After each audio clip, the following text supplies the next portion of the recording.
What's up mga koys? Story time na pod ta mga koys. So karon day mga koys, ubanilay ko inyo mga koys sa mga experiences nga akong encounter og mga unexpected nga panghitabo sa pagproseso para makakuha og Honor Graduate Eligibility o PD 907. Dako atong kalipay mga koys nga natay tsansa makakuha ani nga pribilehiyo gumikan sa atong pagpanikamot ug disiplina katong college days pa nato. So mao to mga koys, wa na ko sayangi ang privilege. Akong giproseso ang application aning PD 907 o Honor Graduate Eligibility. Nya akong giproseso ang mga requirements niining application. Sa mga gusto magproseso sama ning application koys, ang document link ani koys ako rang iputang sa comment section. Nya di aray mga koys, ready na o kumpleto na atong mga requirements. Nya tips lang mga koys, kung magpa-picture ta mga koys sa atong passport og 1 by 1. Dapat magpa-picture ta mga koys sa mga photolab kay dili nila ginadawat ang mga computer generated. Dapat naka-neutral facial expression lang ta mga koys. Og visible ang left and right ears og handwritten ang name og signature nga i-attach sa picture. So mauna ning adlaw mga koys ang atong schedule sa pagpasa o pag-process sa mga requirements.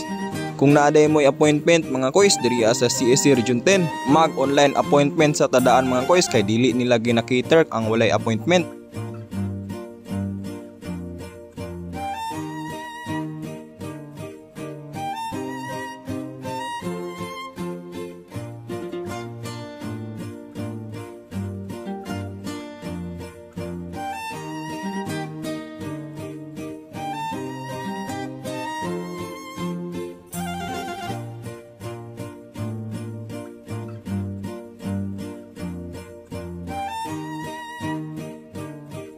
Kompleto atong requirements mga koys. Unfortunately, negative atong pagproseso mga koys. Tungod sa ako ang birth certificate mga koys, dirita na sango kay not legible. Pasabot kanang unclear o messy ang mga data nga gi-input. So moto mga koys, gipangayuan ko og LCR birth certificate para i-back up sa ako ang PSA birth certificate. Nya sa Manila pa ang local civil registrar mga koys, kung diin asa ta na tawo mga koys. Maong lisod-lisod gyud mga koys ang pagproseso. Nagpatabang ko sa akong ante mga koys nga nasa Manila nagpuyo mga koys nga magproseso in behalf sa ako. Gapadala kog authorization letter sa akong ante mga koys para magproseso. Diri mga koys, nagtry po tag appointment sa PSA mga koys basig makakuha tag clear copy. Nagpa-schedule kog appointment mga koys para makakuha og birth certificate clear copy. Mao lang yapon mga koys, not legible lang yapon.